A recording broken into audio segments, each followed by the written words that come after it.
Hey, welcome Navigating Heroes. I am Eric, your host, and today this video is going to be about from an email I got, and it's how long before I file for an increase.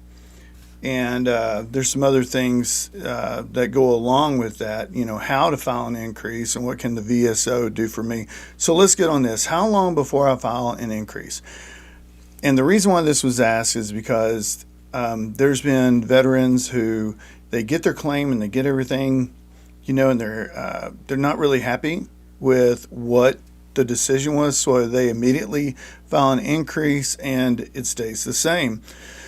Well, that's because VA, they're going to go by what evidence they already have. Whatever they use to get you your percentage the first go around, that's what you're going to get the second. So how long before I file for an increase? Well, let me ask you this. How long does it take to increase your evidence? How long does it take for your prescriptions to increase? How long does it take for anything as far as your medical and stuff and your disability and everything to your condition to increase? That's what you need to ask. So it's really up to you. It could be 2 months after, it could be 2 years, it could be 10 years. So I want you guys to think about that. You have several YouTube influencers that have these videos, and what they do is they try to confuse you with a bunch of different things going around, and basically you don't need to be listening to that because it's going to confuse you where they just start charging you for information. So what I'm going to tell you is just straight up, it's up to you. It's your claim. It's your medical. It's your condition. It's your injury. You are the one that knows how often or frequent or severe it is. We talked about those trigger words in other videos.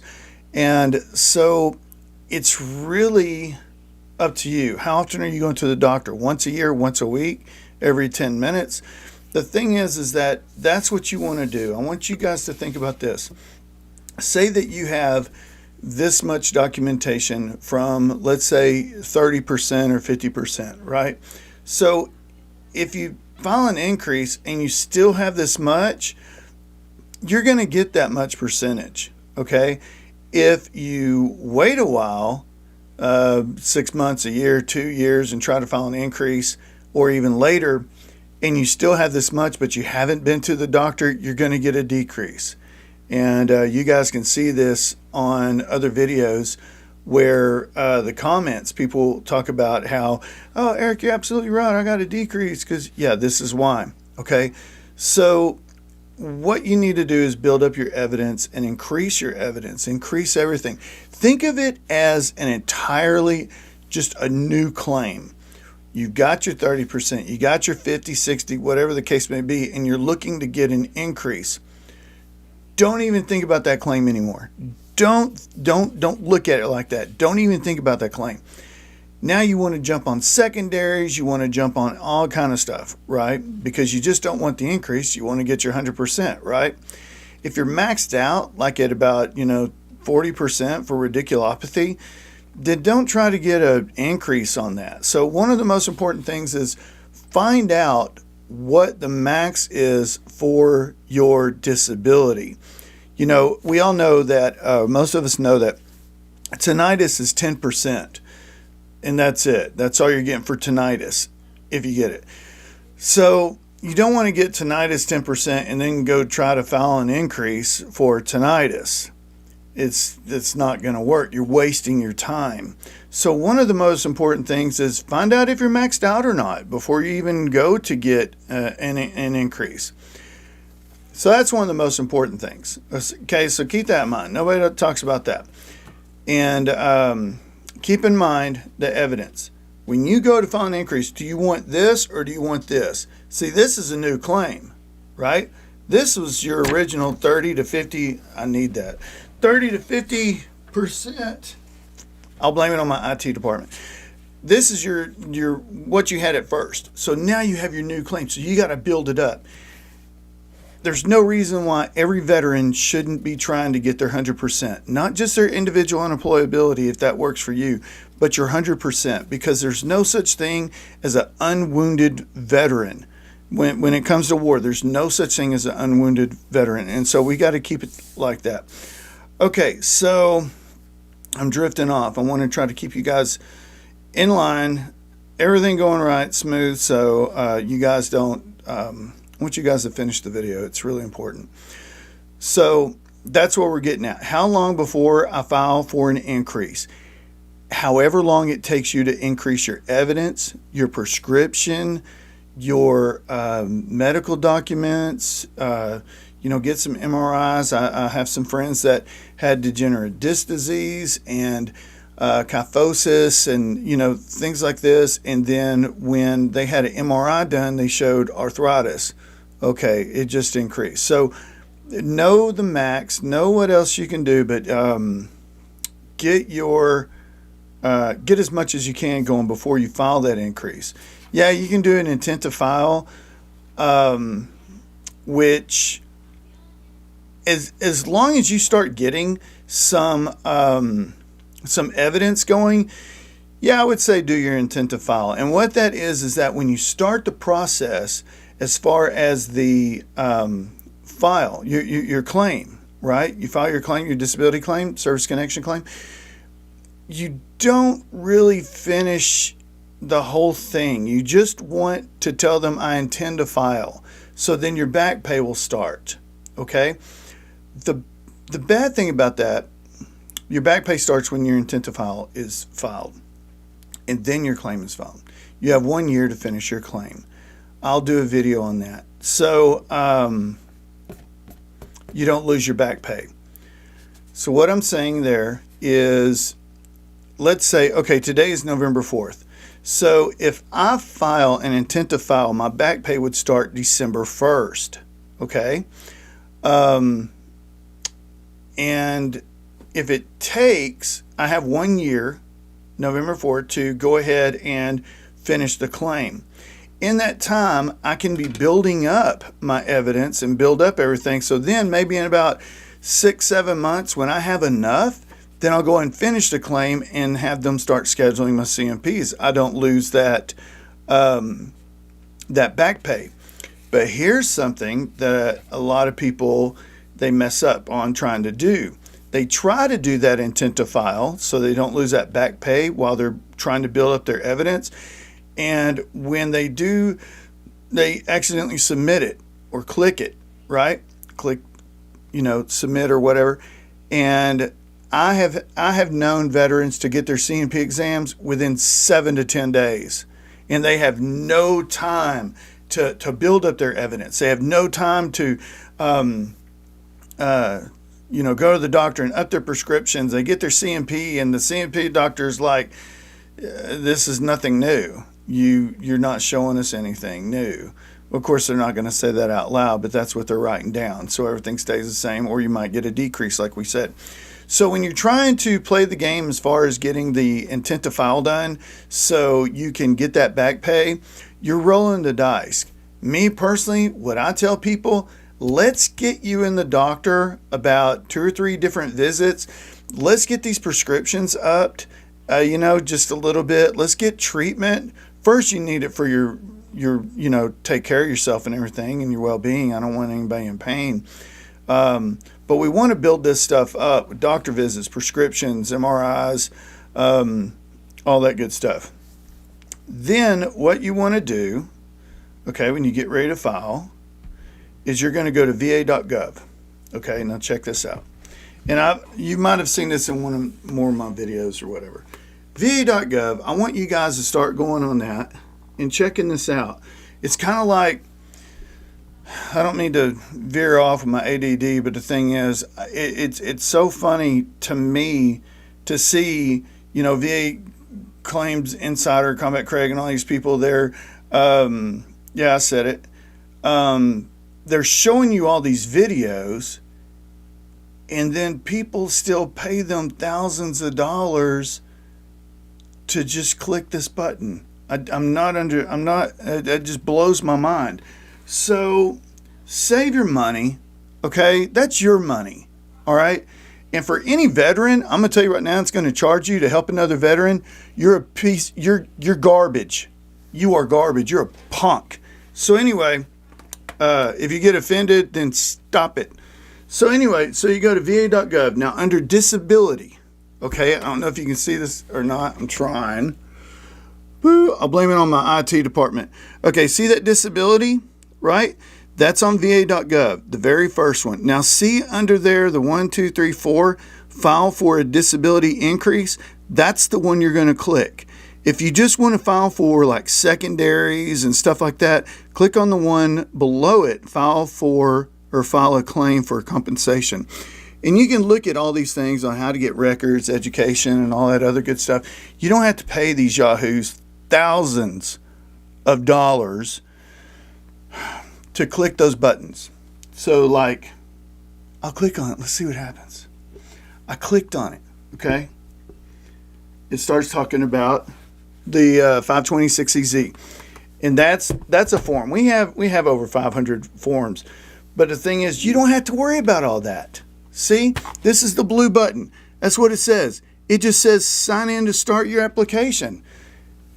You click that button, and next thing you know, you get to sign in. Now, when you sign in, it's really important that you do this. You can create an account on different things. I personally use the DS logon, and so it's basically like my e-benefits. I can check the claim status. I can order prescriptions. I can, get award letters. I can do, all kind of stuff on it. So once you click that button and you sign in, that's it. You're good. You just did what a lot of people are charging thousands of dollars to veterans to do. And the veterans don't realize this. All these yahoos, these YouTube influencers and fraud and scammers, they're not making your appointments. They're not keeping you in the loop. They're not, basing your pay. They're not making the decisions. That's it. That's all they did. You are the one that's making your appointments. You're the ones that's going to them, spending your gas, spending your time. You're the one with the pain and things like that. So, I know I'm rolling on, man. I just get really pissed when I hear about people taking advantage of veterans, man. It just... Do y'all remember Celebrity Deathmatch? Whew.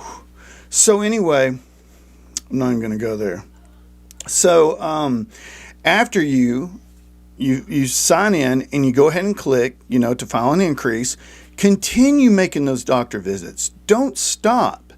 Continue making them.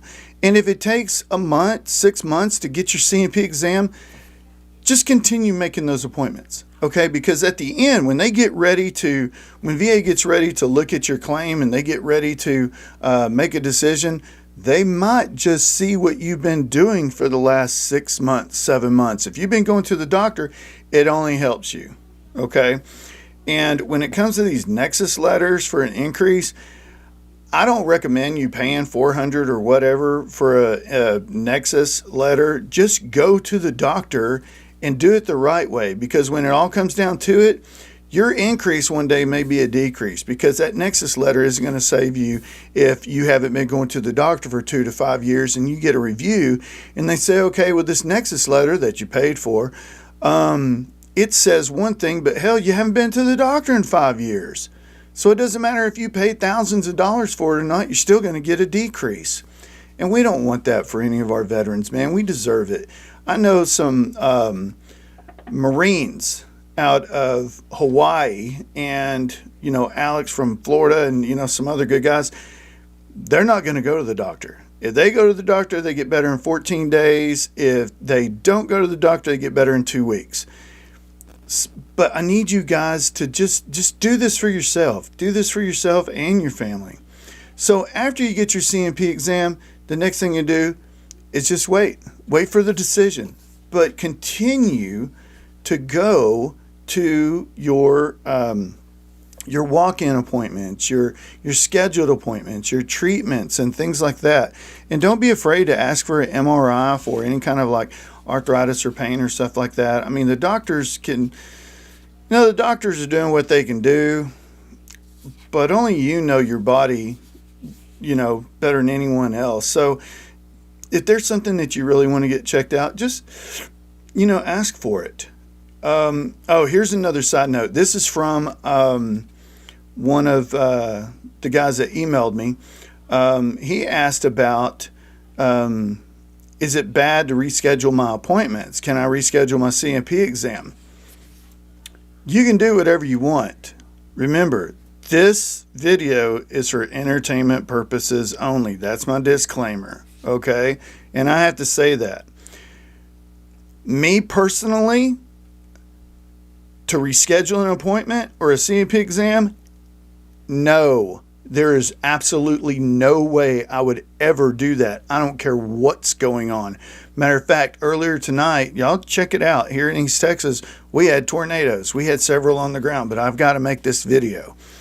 Thank God we were okay. We had storm shelter and nothing hit our house. But the thing is that no, there's no way. Nothing can keep me from not making my CMP exam. Because the thing is, the first thing they're going to think of must not be that important. He must be okay. But hold on. There is a good excuse to having to reschedule. If you have to reschedule, this is the only excuse. This is one of the best kept secrets. No, I'm checking. This is one of the best kept secrets, okay, to rescheduling an appointment. Y'all ready for it? Take notes.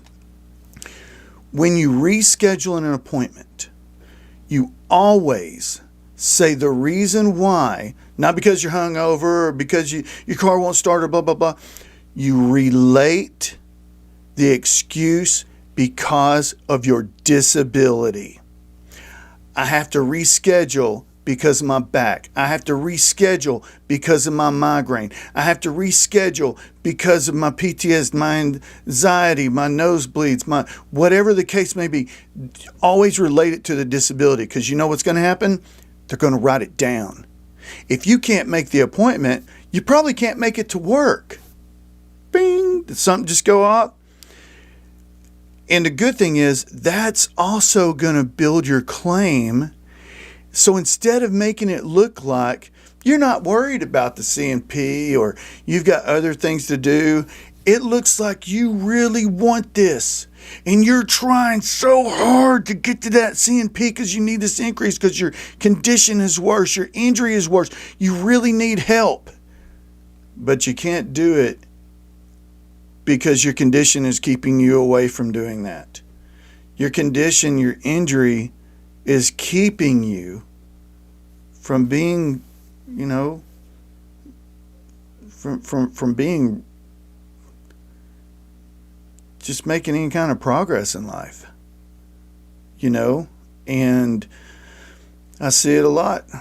I see it every day, a lot. And what you guys don't see is what I do when I'm not doing the videos. I have Zoom calls helping veterans. Most of the times they're, like several of them. I'll add, wherever there's like 4 or 5 guys and stuff like that. And, but I'll do one-on-one. I'll do emails. I've talked to so many of you guys every day, and it's mostly Fridays. I try to make Fridays the day where I do that. But it's 24/7 because, YouTube reaches people from Okinawa and Hawaii and Germany and Nigeria and all over all over the world. So I've got to try to be available for all this time. But anyway, I don't like talking about me. So anyway, what can the VSO do for you when it comes to an increase? Click the blue button. That's it. I want you guys to keep in mind, this is your claim. This is your prescription. This is your evidence. This is you. I don't know too many companies that can financially sustain someone, with retirement. Retirement sucks nowadays. And your VA disability, your 100%, that's more than so many different retirements that I ever see. So whenever you are going through this, I got to go back up to the hospital. I got to go back and see my doctor. I got to go get an MRI. I got to do this. Eric said don't reschedule, and I just got things to do. And hey, this is your retirement, bro. This is your retirement. So you can do it one way. You can go work somewhere for 40 hours or 40 years and try to get it done with your injuries and condition and live a miserable life. Or you can watch these videos and save your money. Don't be giving it to these people that are saying, well, here, I'm going to consult you because I know everything. You know how to push the blue button. That's it. That's what you know how to do. The veteran will answer the questions on what's going on. So anyway, stay away from those fraud, those punks. Anyway, and yeah, if y'all know them and y'all want to tell them, y'all want to send them to this video, go right ahead. I'd love to talk to them. So anyway, that's going to do it for me. I really appreciate you guys with the comments and everything else. And also, I want to bring this up. I hope you guys are still there. You know, there's a lot of things that veterans need help with as far as in these comments. So please get to know each other. You know, I want to see who's in different units and stuff like that. Me personally, I was at Fort Bragg. 82nd, 57th Med, which is 44th Brigade, Air Ambulance, original dust off. I was in 364th Armor in Schweinfurt, Germany. We drew down in 93, 91, 93. 1st 15th Infantry. We did Peacekeeper, Rush Peacekeeper 94. If there's anyone from Peacekeeper 94, please let me know. I'm trying to get in touch with everybody from that. But anyway, hey guys, if y'all need anything, y'all know how to get in touch with me, send a comment and stuff like this. I'm going to go ahead and clean this up and post it, and we'll see what happens. And like, subscribe, share. That's the way that, you know, I'm able to continue doing this. It basically gives me the self-worth to take time from helping veterans face to face and do these YouTubes videos. So like, subscribe, share, and let me know what you guys want next. Okay, talk to you soon. Thanks.